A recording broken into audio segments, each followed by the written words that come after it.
She was 24 when Daniel Marsh decided their life together was concluded. The decision was not communicated in person, but through a series of meticulously executed actions designed for maximum efficiency and minimal emotional expenditure. He waited until she was in Edinburgh, presenting her graduate research at a 3-day architectural heritage conference, a small triumph she had been building towards for months. He did not call. He did not send a text message. He simply acted. When her train pulled into King's Cross and she took the tube back to the small, clean-lined flat they had shared for 3 years, she found her access fob no longer worked. On the doorstep, placed with the neat, impersonal precision of a courier delivery, were her 2 research cases and her canvas holdall. Atop the largest case was a single manila envelope. Inside was a typed letter, unsigned, explaining that he had transferred the remainder of the lease into his name exclusively. It informed her that their joint savings account, which held the combined earnings of their early careers, had been closed, and the balance transferred to a new account in his name to offset what he termed her non-financial contributions to their shared life. He took the Danish rosewood sideboard they had bought together. He took the mid-century armchair she had found and painstakingly restored. He took the art prints from the walls, the good set of knives from the kitchen, and the woolen blanket from the end of the bed. He took everything that had a clear, documentable market value. He had been thorough. He had been methodical. He had performed the dissolution of their relationship with the same cool, data-driven confidence he applied to his urban regeneration projects. But in his comprehensive audit of their shared assets, in his neat ledger of quantifiable worth, there was one thing he did not account for. He had never known, because she had never told him, about the crumbling tower windmill her grandmother had left her on a windswept hill in the Lincolnshire wolds. Iris had grown up understanding the wind, the way some children grow up understanding silence. It was not an absence, but a presence, a force with its own language, its own moods and intentions. It was the breath of the high, empty places. Her grandmother, Elsa, had taught her this. She had taught her to read the sky for its direction, to feel its subtle shifts on her skin, to know the difference between a southerly that carried the damp scent of the distant sea and a northerly that was sharp and clean and smelled of nothing at all.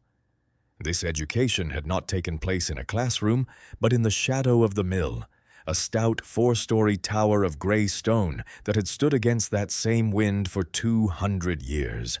It was a knowledge passed down not in words, but through a kind of osmosis, a quiet observation of a woman who was as much a part of that landscape as the hawthorn trees bent double by the prevailing gales. It was a particular quality of knowing that had no place in the world Daniel inhabited, a world of projected yields and stakeholder meetings. Her grandmother, Elsa Voss, had been the last miller. She was a woman carved from the same stubborn material as the land itself, quiet and enduring. Her family had come from the Netherlands 2 generations before her, bringing with them a legacy of wind and water, of grinding stones and gearing. They were millwrights and millers, people whose lives were dictated by the turn of the seasons and the caprice of the weather. Elsa had inherited the mill not as a business venture, but as a custodianship. She had married a local man, a farmer who understood her connection to the stone tower, and for 20 years they had worked it together. He farmed the fields at the base of the hill, and she milled the grain he grew.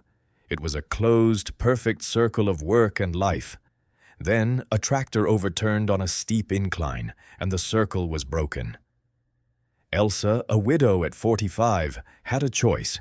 She could sell the mill, sell the land, and move to a sensible bungalow in the nearest market town. Everyone expected her to, but to sell the mill would have been like selling her own bones. Instead, she learned to do the work of 2 people. She learned to hoist the heavy sacks of grain herself, to dress the massive millstones with a mill bill, the rhythmic chip, chip, chip of steel on French burrstone echoing in the quiet mornings. She ran the mill alone for another 30 years, producing stone-ground flour for local bakers and villagers, a living anachronism in an age of industrial rollers. She did it not for profit, which was meager, but for the continuity, for the deep, abiding satisfaction of keeping the sails turning against the sky. She did it because it was who she was. The mill was her heart, and its slow, rhythmic pulse was the beat of her own life. It was a form of resilience so profound and so quiet that most people like Daniel, would never even recognize it as strength. Iris had spent every summer of her childhood at the mill. While other children went to the seaside, she went to the high, lonely hill in Lincolnshire. She remembered the specific smell of the place, a complex perfume of dry stone, ancient timber, linseed oil, and the sweet, nutty aroma of raw grain and freshly milled flour that dusted every surface. She remembered the particular quality of the light inside the tower, filtered through small, deep-set windows, always moving as dust motes danced in the sunbeams. Her grandmother did not so much teach her as allow her to be present. Iris would watch, silent, as Elsa checked the tension of the sailcloths or adjusted the fantail to catch a new wind, or used a simple lever to engage the great brake wheel, bringing the massive machinery to a groaning, shuddering halt. It was a world of immense power, all harnessed from the air, all controlled by the deep, practical knowledge of a single, small woman. Iris learned the names of things, the windshaft and the wallower, the great spur wheel and the stone nut, the Hurst frame that held the massive stones. It was a language as intricate and beautiful as any she would later learn in her studies. It was this history, this deep-rooted sense of place and purpose that had quietly shaped her, that had guided her into her field of architectural history, specializing in the very vernacular industrial buildings that Daniel found so pointless. She met him at a university mixer, a postgraduate in urban planning. He was attentive in the specific way that lonely people find irresistible. He listened. He asked questions. He seemed fascinated by her passion for old buildings. But she came to understand, slowly and painfully over 3 years, that his fascination was that of an analyst. He collected data. He saw her passion as a quaint, interesting variable, but he did not understand its source. He could appreciate the aesthetic of an old brick warehouse, but only in the context of its potential for conversion into luxury apartments. He could not grasp the idea of a building having a soul, of it being a repository of human effort and memory. The conversation that had sealed her silence about the mill had happened a year into their relationship. They were walking by the Thames, looking at the converted wharves at Butler's Wharf. "It's a clever reuse of the building shell," he had said, his eyes scanning the expensive flats. "But honestly, the preservation lobby gets it wrong so often. These old industrial sites, especially the rural ones, windmills, watermills, defunct quarries, they're just heritage liabilities. They drain public funds that could be used for actual economic drivers. They're a romantic indulgence we can't afford." He had said it with such casual, unassailable certainty. In that moment she understood that the mill, her grandmother, the entire world that had formed her, was something he was incapable of valuing. To tell him about it would be to subject it to his cold calculus, to have it weighed and measured and found wanting. And so she kept her inheritance, her true inheritance, a secret. It was the one part of her life that remained entirely her own, untouched by his spreadsheets and his relentless drive for quantifiable return on investment. With less than £300 left in her personal account, Iris bought a one-way train ticket from King's Cross to Lincoln. She traveled with the 2 research cases Daniel had so neatly deposited on the doorstep and a small rucksack containing a change of clothes and her grandmother's old field notebook. The train slid out of the city's grasp, the dense fabric of brick and glass giving way to the sprawling, untidy suburbs, and then finally to the wide, flat green of the home counties. She watched the landscape change, the world outside the window becoming simpler, emptier. She felt a strange sense of calm settle over her. The shock had given way to a cold, clear void. She had nothing, which meant she had nothing left to lose. The journey was a long, slow exhalation, a letting go of a life that had, she now realized, been built on a foundation as shallow as Daniel's understanding of her. From Lincoln, she took a local bus that rattled its way through small villages and along narrow lanes flanked by high hedges. She was the only passenger to get off at the stop for Wold Newton, a hamlet that was little more than a pub, a church, and a handful of stone cottages. The air was cool and smelled of damp earth and wood smoke. She walked the last mile up a steep, muddy track, her boots slipping on the wet chalk. At the top of the lane was a small, gray stone building with a slate roof, the office of Mr. Finch, the solicitor who had handled her grandmother's estate. He was a man in his late 70s with kind eyes and hands spotted with age. He had known Elsa for 50 years.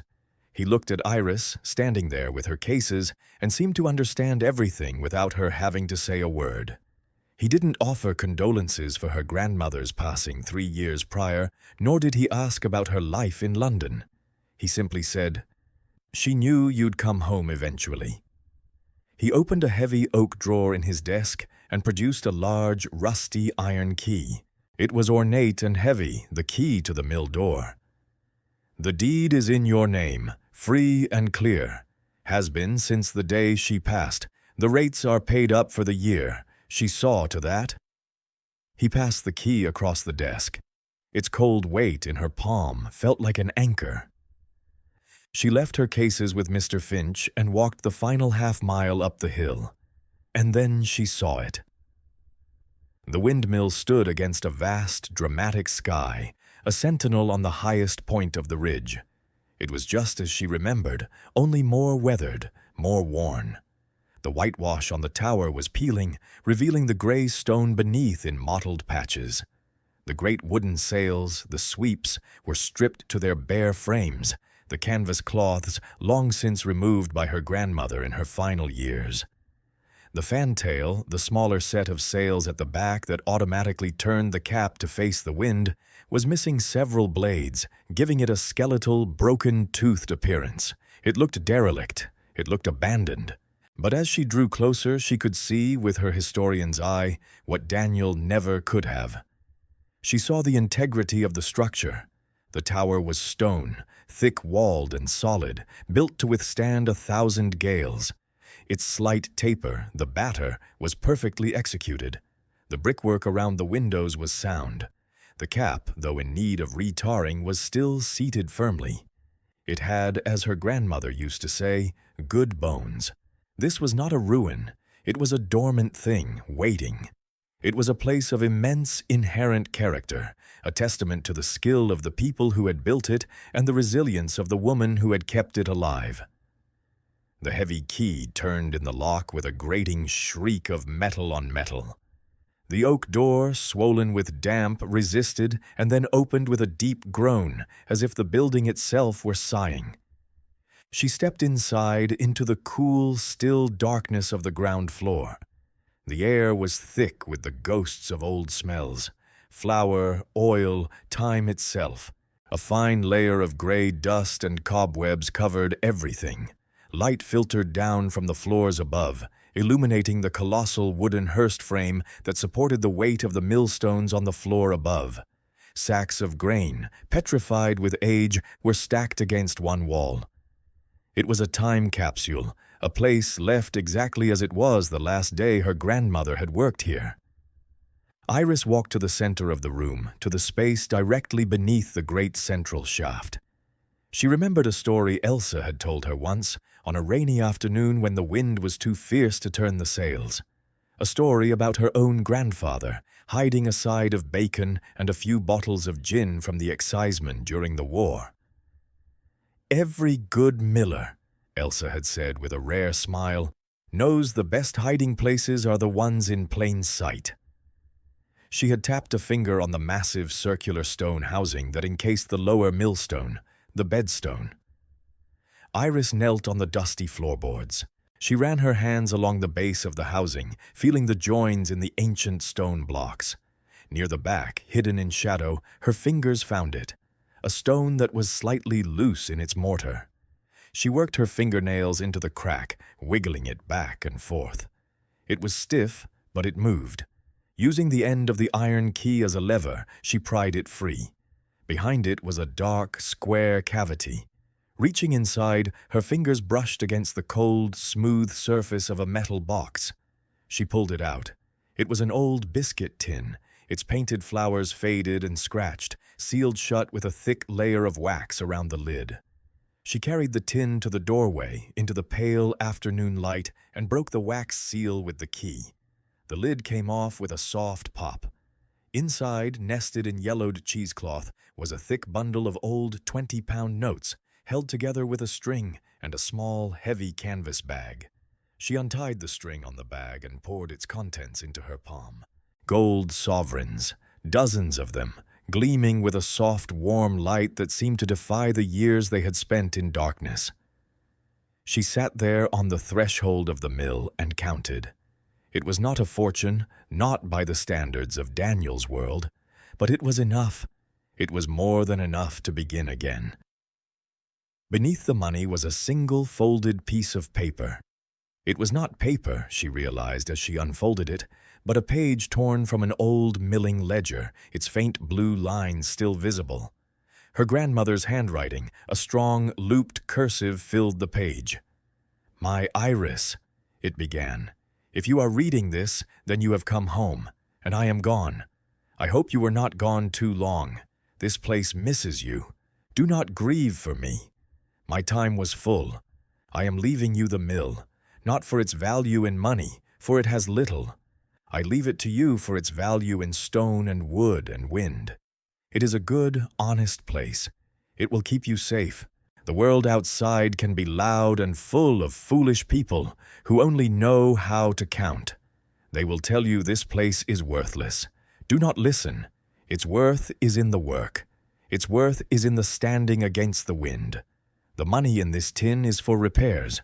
It is the mill's own earnings, saved over 60 years. Use it wisely. The roof of the cap needs re-tarring before winter. The stonework on the north face needs repointing. Arthur Graves in the village is a good man, an honest stonemason. His father worked on this mill with my father. Tell him it is for Elsa's girl. He will see you right. The rest you will know how to do. You have good hands and a good eye. You have the heart of a miller. Remember, the wind is not your enemy. It is your partner. Learn to listen to it. It will teach you everything you need to know.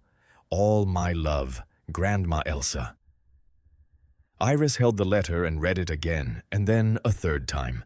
The cold, empty space inside her, the void Daniel had created, began to fill with a warmth that spread through her chest. It was the warmth of being seen, of being known.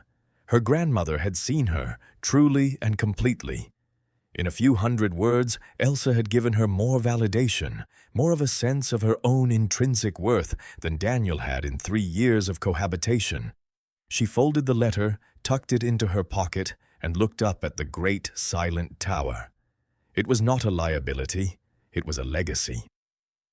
The next morning, she walked into the village and found Arthur Graves. He was a tall, wiry man with a face as weathered as the stone he worked, his hands thick and calloused. He was standing on a low scaffold, carefully replacing a lintel over a cottage window. When she introduced herself, his face broke into a slow, kind smile. "Elsa's girl," he said, his voice a low rumble. "I wondered when you'd be coming. I saw smoke from the mill chimney last night." He listened patiently as she explained what needed doing, his eyes fixed on her face, but she had the sense he was really listening for the echo of her grandmother in her voice. He came up to the mill that afternoon. He walked around the tower, running his hand over the stonework, tapping it with a small hammer. He looked at the crumbling mortar, the frost-damaged blocks. He gave a low whistle. "She let it go a bit."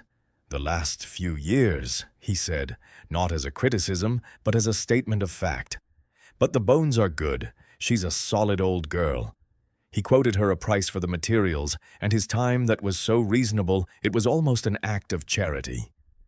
"I'll not take a penny of profit on a job for Elsa," he said when she tried to protest. "She gave my family credit for flour all through the lean winters. We pay our debts." Work began the following week. Arthur arrived in a battered truck with his tools and a load of lime mortar, mixed to a traditional recipe he assured her was the only thing for a building of this age. Iris had made a decision. The money her grandmother had left was a finite resource. A seed. She would make it stretch as far as it could. "I want to work with you," she told him. "I want to learn. I'll be your laborer. I'll mix the mortar, carry the hod, clean the tools. Just teach me what to do."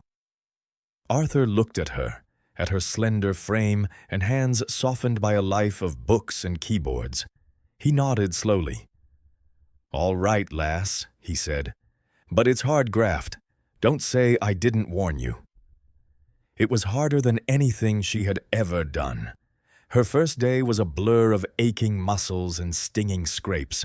She learned the precise, almost alchemical process of mixing the lime mortar, the exact ratio of sand and lime and water, the feel of it as it came together, smooth and buttery.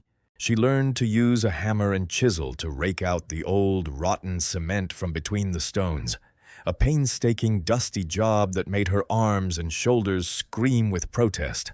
But as the days turned into weeks, a rhythm established itself. The initial pain in her muscles subsided into a deep, satisfying ache, the ache of useful work. She discovered a competence in her own body she had never known.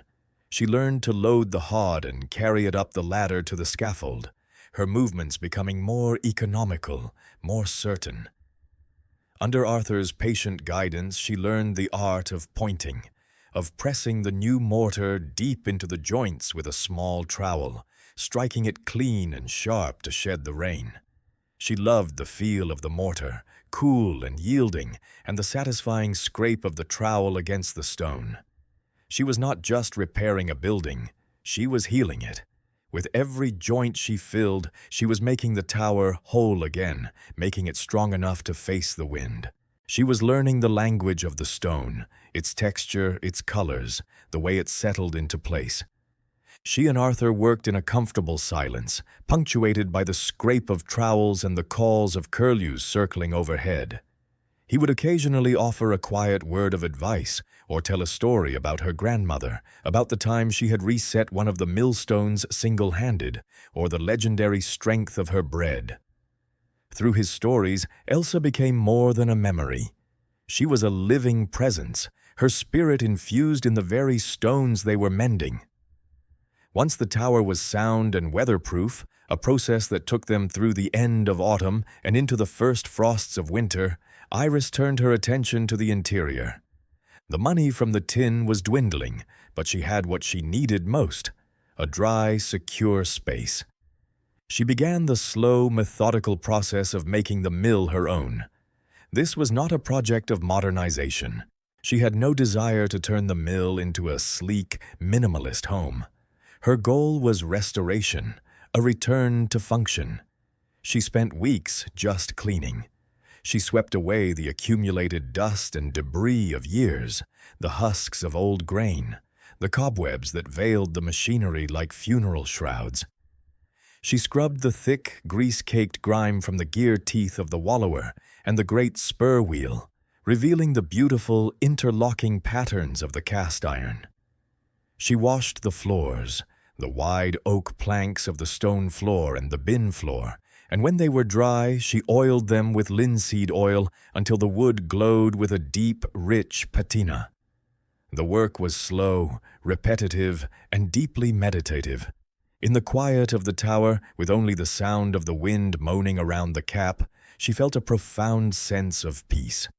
She was not just cleaning a space, she was clearing her own mind, sweeping out the last vestiges of her old life, of Daniel's corrosive influence.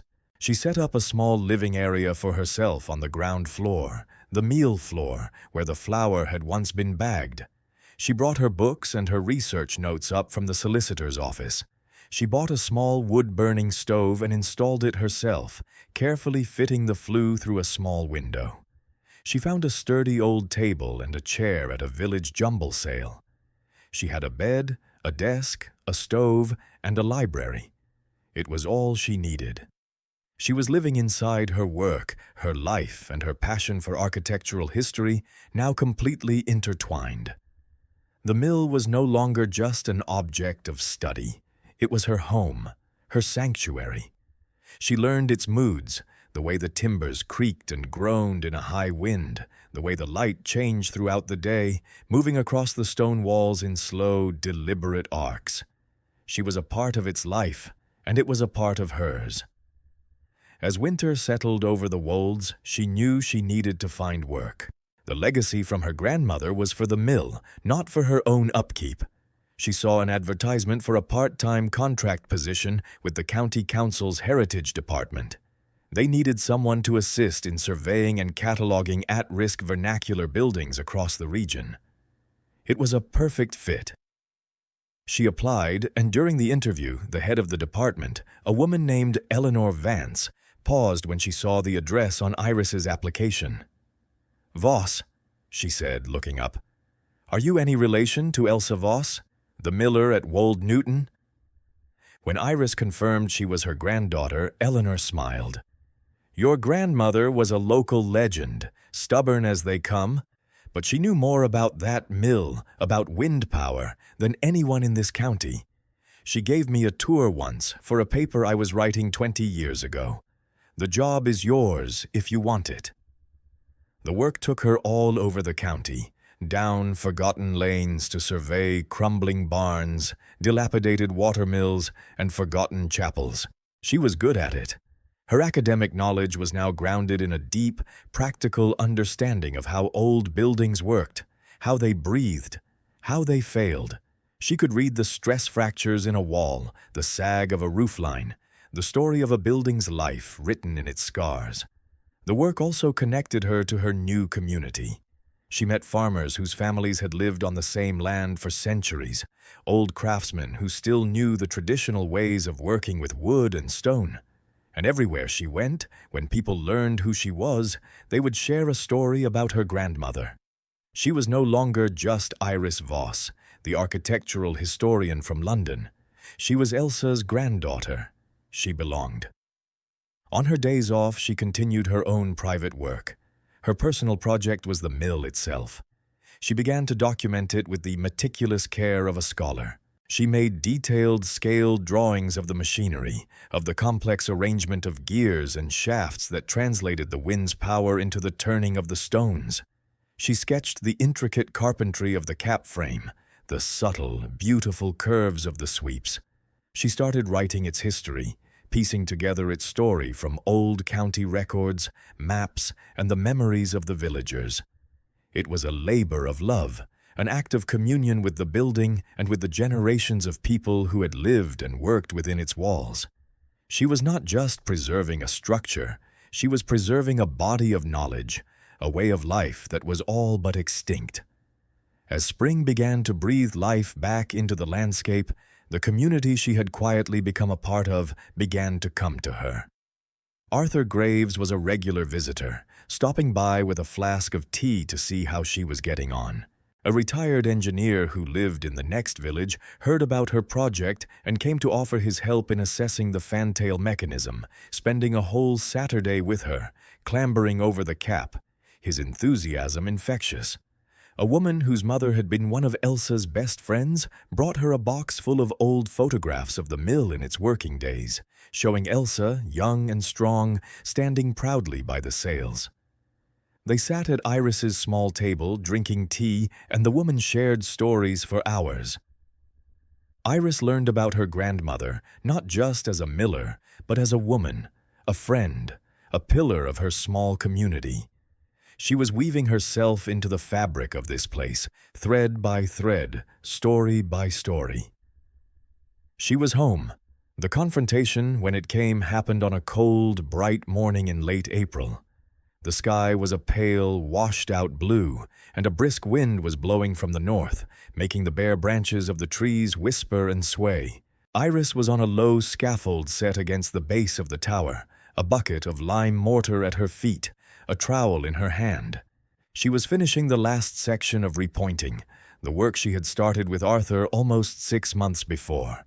She was so absorbed in the rhythmic scrape and press of her work that she didn't hear the car at first. It was a sound alien to this place, the low, expensive purr of a German engine. A sleek, dark gray saloon, ridiculously out of place, had pulled up at the bottom of the track. A man got out. It was Daniel. He was wearing a tailored trench coat, charcoal trousers, and polished black leather shoes that were wholly unsuited for the muddy, chalky ground. He looked clean and urban and utterly alien in the wild, open landscape. He walked hesitantly up the track towards her, his expression a mixture of confusion and disbelief.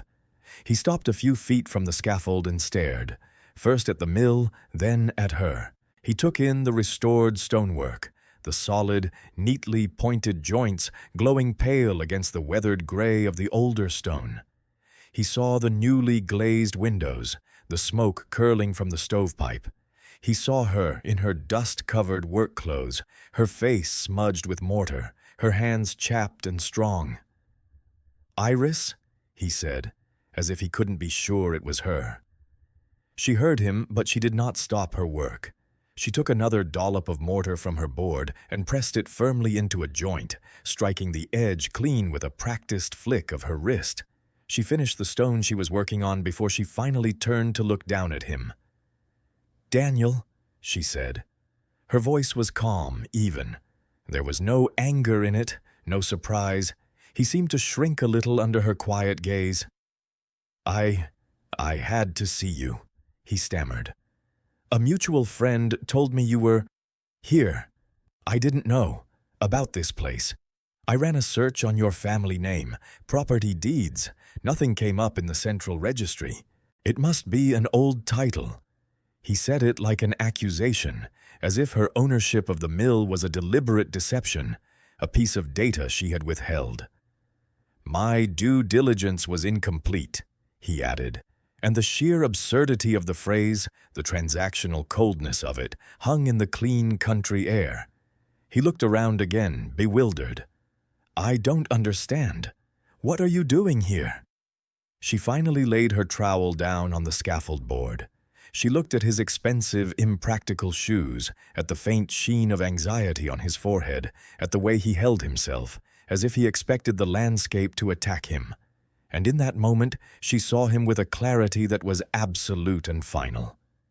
"You lived with me for 3 years, Daniel," she said, her voice quiet but carrying easily on the wind. "You knew my field of study. You knew my passion was for the history of buildings like this. You never once, in all that time, asked me about my own family. You never asked where I came from. You only ever asked what things were worth." He had no answer to that. The truth of it was stark and undeniable. He looked from her face to the great tower behind her, a structure whose value he was utterly incapable of computing. It had no rental yield, no potential for commercial development. It was, in his world, a zero. He finally met her eyes again. Is there anything that can be repaired?" he asked, the words sounding hollow and strange. He meant them, their relationship, but she chose to hear it differently.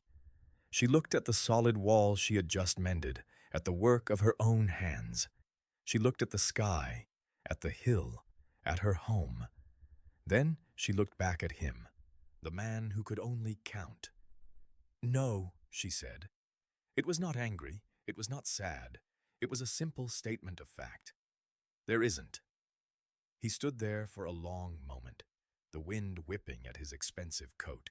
He seemed to understand, finally, that he was speaking a language she no longer used. He gave a short, defeated nod, turned, and walked carefully back down the muddy track to his car. She watched him go, then picked up her trowel and went back to work. That evening, after the last of the light had faded from the sky, Iris climbed the steep wooden ladders inside the tower.